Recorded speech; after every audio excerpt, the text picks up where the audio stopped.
Swimming and diving dusts off the cobwebs in their first dual meet of the season with a splash. Hello, I'm Anna Gomez. And I'm Jake Smolinski. Men's soccer is shuffling around in their final matches of the season. How will they finish out? We break it down. You're watching LaSalle TV's home for Explorer Athletics, SportsLine.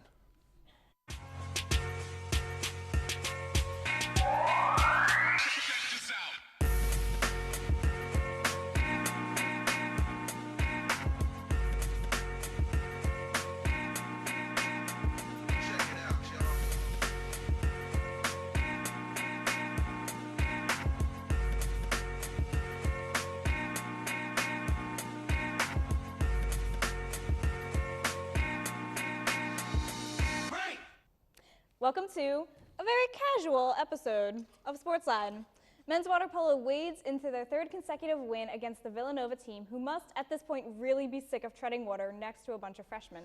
And later we have extensive coverage of women's soccer given to you by the new reporters who are trying to take our jobs, Sean Kelly and Steven Silvestro. And then I get to talk to Matthias Glenesk, a LaSalle athlete who competed at the Olympic trials for swimming.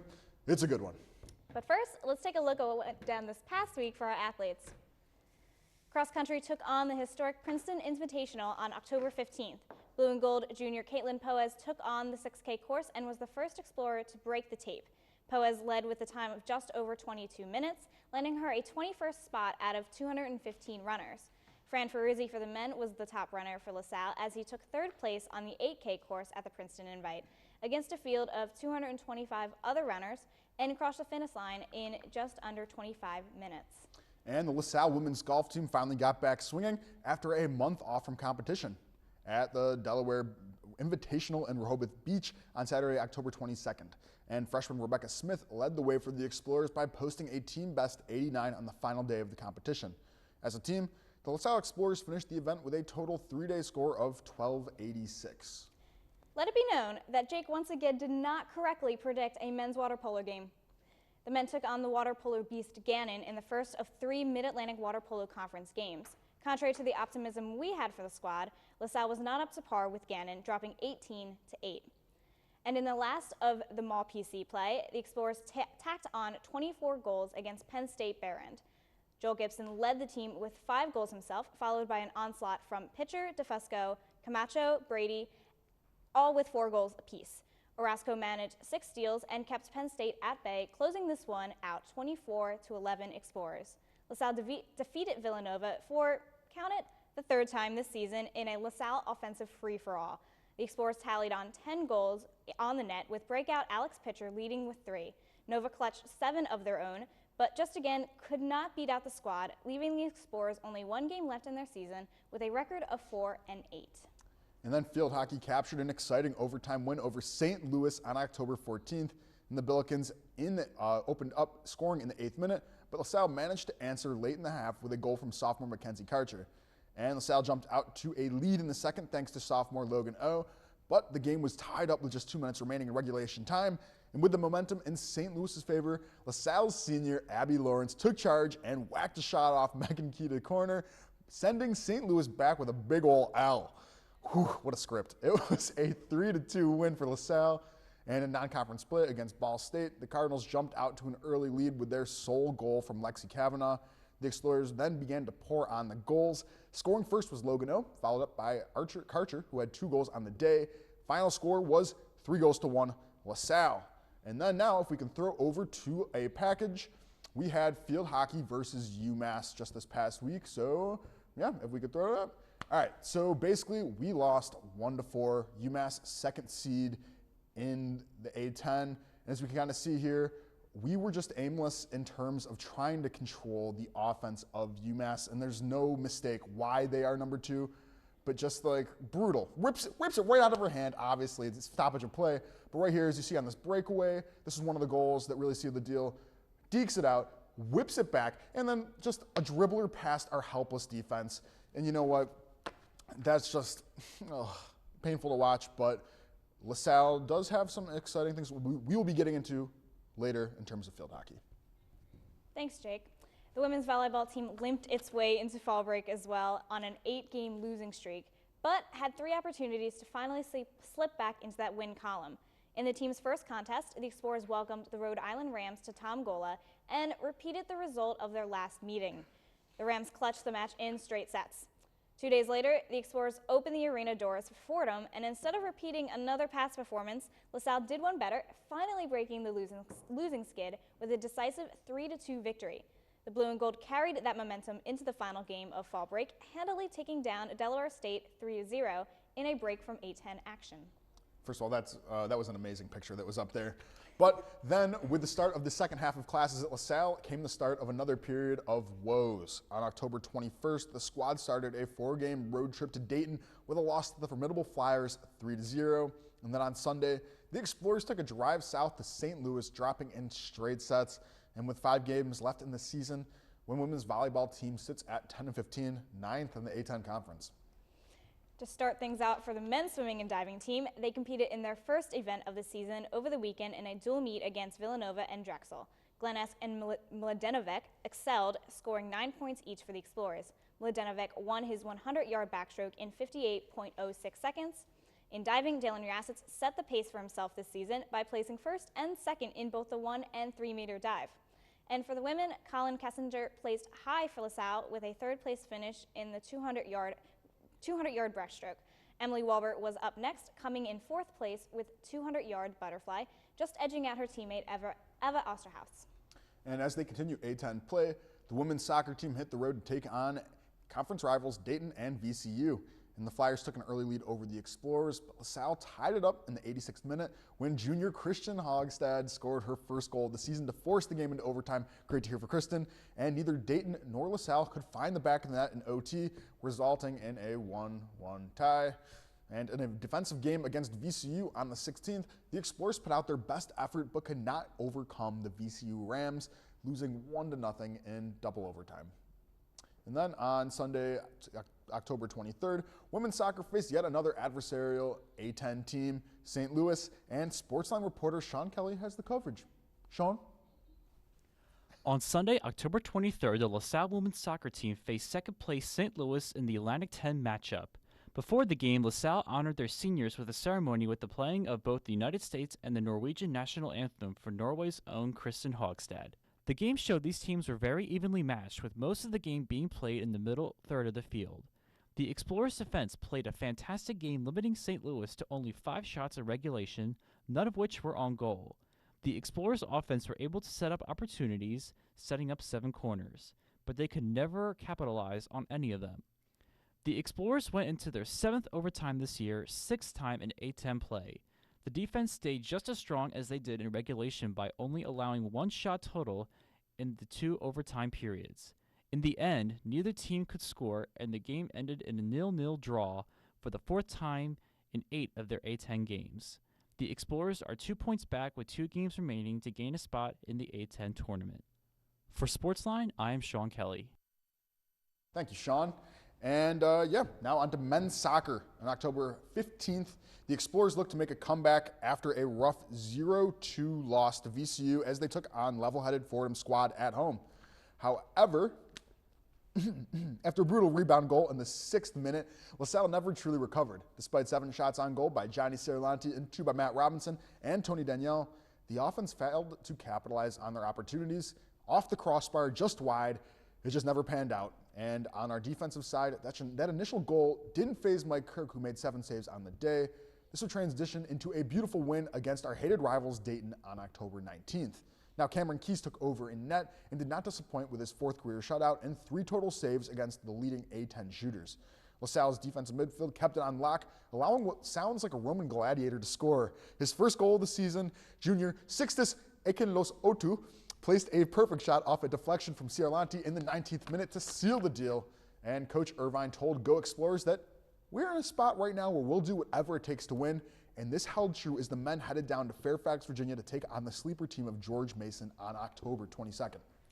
With the impending A-10 tourney, every game counts towards the playoffs, and the Explorers played lights out against the struggling George Mason team. Carlante struck first blood in the 20th minute, Robinson stacked another goal in the second half, and Hayden Criollo signed the contract with a 3rd and final goal of the match. Huzzah! Sophomore Cameron Keys recorded his second consecutive shutout of the season and is proving that we have a solid backfield even without Kirk in the net.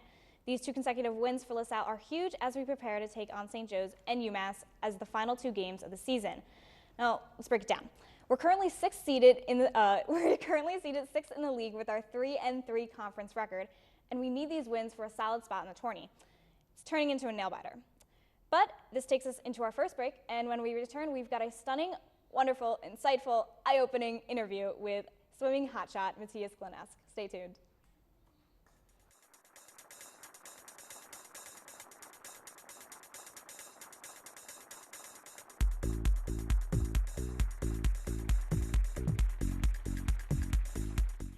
Salle TV.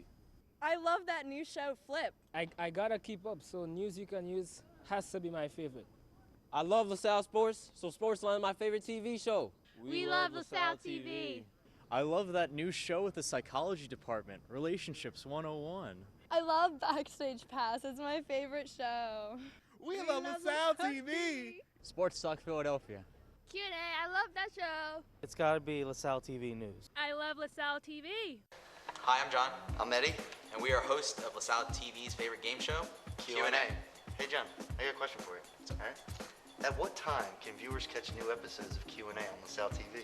Is it A, Monday at 6:30, B, Tuesdays at 9:30, or C, all the above? Is it C? It is C, all the above. All the above, wow. Be sure to check out new episodes of Q&A only on LaSalle TV.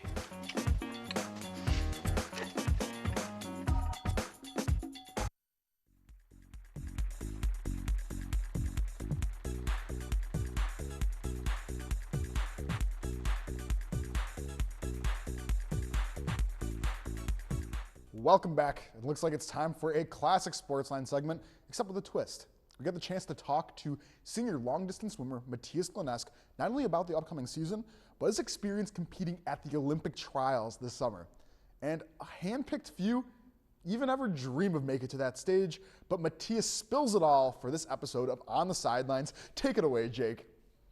Welcome to another edition of On the Sidelines. I'm Jake Smolinski, and I'm sitting down here with a very, very special person, one that's very close to my heart, a beautiful swimmer on the LaSalle swim team, Matthias Glenesk. Matthias, how are you doing? Excellent. Thank you for having me. All right. Well, we have, actually, not we, but I technically have a ton of questions for you regarding this upcoming season, and even just some stuff that happened when we were away on break. So I guess my first question, though, is, as a senior, what does it feel like stepping back into the pool, for the first time? You guys just had your first dual meet. Yeah. Like the first and the last time. Like, what do you think? It's definitely surreal because I know I'm getting in for my last season as a collegiate athlete, and that's kind of makes me sad on the inside a little bit, because I loved it so much. But it's also great knowing that I've made it this far, with all the it's been an adventure pretty much. Is what it's been, and it's just again surreal. Yeah. And because you're not exactly a student from the Philadelphia area, you came here from Texas, and then really worked your way through the A10. So I guess this season especially, what do you have to prove? Well, I'm not really to prove anything. I'm just trying to do my best. I'm trying to get back on top of A10s because I've been coming second the last 2 years in the mile, my best event. So. My last year, so I'm trying to go out in a hoorah, get that top spot for the team. And speaking of peak shape, you're coming off one of something that a lot of collegiate swimmers don't necessarily really get this opportunity, and you got the chance to go to the Olympic trials. And I just want to know what was that like to really show up to the Olympic trials this summer? That was not a swim meet. That was an event. That was like a hockey game. I've never seen a swim meet set up like that. There was light shows, there was singing, it's like halftime shows before the finals and everything. Not really halftime shows, but giant light shows and things like that. And it was just when I was watching that, and I got there about a week before my event started because I was the second to last day. And I was watching the finals every night. And I was just oh my gosh, I'm not going to swim in the finals, but I'm going to swim with these thousands of people watching me and all this fanfare. I'm oh, jeez. And I just had butterflies in my stomach for like a straight week. You know when you have that right before an event, but I had that for like a straight week. Like when I was eating right before I went to bed, I was just so nervous. I can't describe it. It was just nuts, but I loved it. It was an experience, and I wouldn't I wouldn't give anything for it. You know. Yeah. What was like a day in the life of a swimmer there? Like, again, nothing like any meet I've ever been to ever. Like they had so many things set up. They had like free food. They had masseuses. They even had therapy dogs to calm the swimmers down because everyone was so nervous, including me. Like they had dogs just laying down there and you could pet them. They had replay rooms where you could watch your thing. They had stretching areas and a huge warm-up pool set up in the freaking basketball court. So just room for everyone. It was just amazing. Like, you know, when they talk about like how the Super Bowl changes, you know, Oh, yeah. like the surrounding areas, is this like the Super Bowl of swimming? Oh, absolutely. It was, yeah. People come from all over the country, and Omaha has been hosting it for more than 2 or 3 times, and they've done a very good job at it, and it's a very good reason why. I mean, they make it amazing. Yeah, it sounds like it. Like, geez. There's so many. I've never seen so many people watch a swim meet before in my life.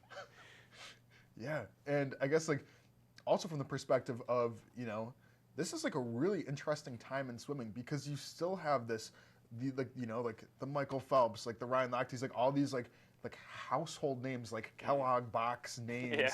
like, and I'm sure that like these are people that maybe like have or have not influenced you like throughout your swim career. You know, like what was it like, I guess, to swim along like people that, or like even in that same pool, like what was that like? Yeah, that was nuts because you see these guys on TV and in pictures and stuff, and then you're walking down the ready area and he's walking the other way, and you're, you know, I saw him, you know, and just like, I mean, of course I didn't actually do that because I didn't look like one of those kids, but I was just like inside, I was like, oh, that's cool. But, you know, you're just doing your own thing, but you're like, yeah, holy crap, I'm here, you know? And so I guess that kind of brings me, you know, a little bit out of like the idea of the Olympic trials, but like just the idea of swimming the mile, you know, that is a lot of distance in the water. It is, isn't it? And I feel like it's also a lot of time where you're in your own head, whether you're during the actual meet or during practice. Oh yeah, definitely. What is like how do you what do you do? I will tell you this, the 1500, and I think most swimming is like this, but I can tell you definitely from experience, at distance events, it is 50% mental and 50% physical. Like, mental, you have to be in the moment, you know, and you have to envision everything, you have to just focus, you can't doubt yourself, you have to race that entirely, and you just have to go for it. And even when you're swimming, you have to battle that the entire time. Even if you feel like you're doing bad or something, you have to keep reminding yourself, well, too bad, you got to keep going, you know? And you just got to keep battling in your head while you're battling in the water, you know? Yeah. So. Like, what did you think of racing, though, trials? Like. That was a flash. Like, even though it was a 15-minute race. Yeah. Or more than that, really. I would love to go 15 minutes, but 16 minutes, but yeah. But it went over so fast, even though it was such a long race. Like half the time when you're in your own race mind, you're like, holy crap, I'm swimming at trials, you know? Yeah. Like, I couldn't believe it while I was swimming it, you know? So, totally. Yeah. And so, like, I guess it's like, is this something that you've dreamed of since you started swimming? Yeah, it was a goal probably in high school. Is probably when I was doing it. I wasn't never really that good in high school, but I kept trying and I kept working, and eventually, you know, junior year of college, I made it, so. Like, coming off that experience then, what is the difference between, you know, like competing in the A10 versus like an A10 swimmer that's like your like nemesis compared to like going up against somebody in the Olympic trials? Like, how would you describe that? I would say trials was it was a personal thing because I was the only one to go, but I will tell you I enjoy A10s more. I really do, because I really love racing with the team, just having them cheer you on and cheering them on, and, you know, winning collectively is just so much more fun than swimming yourself, because trials, you're just going for the time, you know, and it's just like a thing you have to do, that's it. But at A10s, it's just so much more. It's just much more exciting. Yeah. I personally doesn't mean I won't take anything away from trials. That was that compares differently, but all in all, I do think A10s is a lot more fun. Well, I'm really excited to see how everything pans out for the rest of the season and see where you just end up going, which I've heard rumors But I'm not allowed to ever bring up any of these things. It's not completely, it's very. But yes. So anyway, Matthias, thank you so much. Wonderful to have you on. So awesome to hear about that Olympic trials experience. I'm just completely blown away. So thank you. And so yes, that is it for On the Sidelines. Thank you once again to Matthias, and back to the desk. Whoa. First of all, just to kind of just recap that interview just a little bit, getting to have an athlete be that open and eloquent about an experience that is as, I guess, ground-shattering and just important in any sort of athlete's life, I just was blown away by Matthias in that context. Yeah, I think the thing is that he was so just grateful of the experience, and he was so excited to actually have just been there, and he's super humble about it. Yeah. I mean, no one really knew here at LaSalle that he was planning on getting to those trials, and he had no intention of making to the finals, obviously, but he had those intentions to do that, and no one really knew. And the thing is, I think, especially this year, I don't think he thinks he's reached his peak. No. I think he's hungry to just keep on climbing those spots, put in those times. I think he really just wants to sweep the A10, make a lasting statement in his senior year. You know what?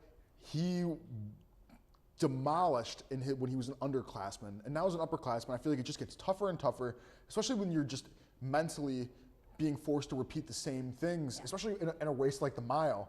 Picture it, this guy since high school has been just swimming back and forth in his head.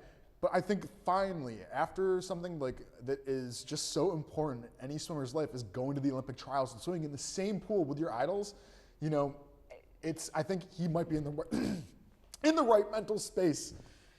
Yeah, I mean, absolutely massive. And like you said, he was plagued with second place all last year. So we're excited, really excited to see how he fares this semester. Yes. Now, there's plenty of LaSalle sports action this upcoming week. So let us get right into this week's marquee matchup. Kyle McIntosh has the deets on men's soccer's last A10 competitor, St. Joe's. So take a look.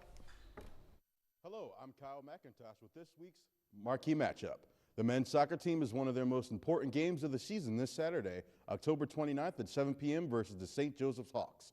The Explorers have a fierce fight in enemy territory ahead of them as they travel to the Hawks' home field. The stakes are high in this matchup as both LaSalle and St. Joe's are both aiming to secure the playoff spot. The Hawks are currently on a 3-game losing streak, with all those defeats occurring by way of shutouts. St. Joe's has a 6-9-1 record and a conference record of 3-4, while LaSalle's record is 8-7, and their conference record is an even 3-3. Junior midfielder Johnny Chiarlante and senior defender Coleman Kennedy are the scoring leaders for the Explorers with 4 goals each on the season. LaSalle is currently on a hot streak, having won both of their last games with a combined total score of 4-0. This spells doom for the Hawks because of their losing streak and the fact that they have been abysmal at home with a record of 1-5-1. If the Explorers want to keep their win streak alive, they will have to do what they do best, create scoring opportunities by passing the ball and setting up easy shots on goal. If the players come out as strong as they have recently, no amount of preparation will allow the Hawks to best LaSalle. That being said, it is important not to underestimate a team hungry for a win in order to keep their spot in the playoffs. The Hawk to watch this game is Matt Crawford, who has scored 7 goals on the season so far, while their next highest scorer only has 2. It is clear that they rely on Crawford to score goals, but playing great defense will prevent their star player from doing anything this game. Things are looking good for the Explorers as they haven't lost to the Hawks for the last 3 years, winning all 3 of their matchups in defensive shutouts. This means that A10 Defensive Player of the Week sophomore goalkeeper Cameron Keys will be expected to continue with the same dominance that he had in the George Mason game, making 6 saves that night. Expect to see the Hawks get their wings clipped this weekend when LaSalle goes out there and executes their game plan for the 3rd time in a row. For SportsLine, I'm Kyle McIntosh. Thank you, Kyle. And now, onto the picks that I'm just going to dig into, that I just never get right on SportsLine. Thanks for putting that in the script. I don't appreciate it.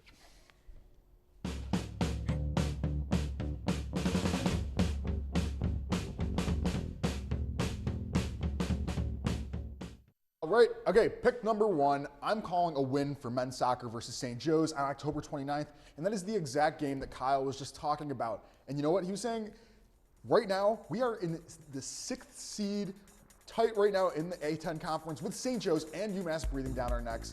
And considering that this is an 8-seed tourney, we do not want to have to face St. Louis first. They are perfect at the moment, which is terrifying. And you know what? St. Joe's has had their ups and downs this season, just like we have, but we outscore them in the stats.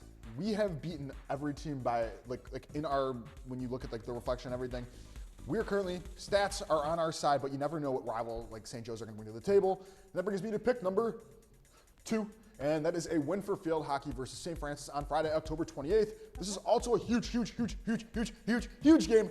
4 seeds in the field for the A10 or the A10 field hockey tournament. Is it huge or huge? Huge. And so right now we are in 5th place behind Lock Haven, who has the same record as us. But if we beat St. Francis, who is below us, and Lock Haven loses to UMass, who is the number 2 seed, in the final A10 matches of the season, holy kielbasa, we'll be in the tourney. And you know what? I have a faith because Abby Lawrence, she's proven herself on the line, and I want to just see wins. But you know what? They haven't demonstrated what we could do at our best. This is a landlocked one, and we got to win. And that brings us to men's water polo losing against Mercyhurst on October 28th. Guys, I love you, but you're getting beat up out there. Sure, go ahead, beat up a borderline club team for your self-esteem issues, but by golly, you'll be playing against their 2nd and 3rd strings against Mercyhurst and probably get hurt. Salle Invitational, had us lose 29 to 2 to Mercyhurst. That we lost. I'm getting all confused in my head, but it's fine because basically what I'm saying is we need to get into next season, get some seasoned players. Mercyhurst is a D2 school, but they got the old guys that are just sitting in the pool waiting to just pick them off like Jaws. But you know what? I think it has potential if we just keep on plugging. It's a learning experience every time, but I'm just tired of seeing it. Exactly. Thanks, Jake. Well, that wraps it up for us this week. If you can't make it out to see the marquee matchup, be sure to tune in next week for our coverage and keep up with this weekend's other sporting events by visiting goexplorers.com or check out this week's edition of The Collegian. Also, check us out on Facebook at facebook.com/LaSalleTV. We welcome you to send us your thoughts and suggestions there. For Kyle, Steve, and our SportsLine team, I'm Anna Gomez. And I'm Jake Smolenski. Thank you for joining, and we'll see you at the game.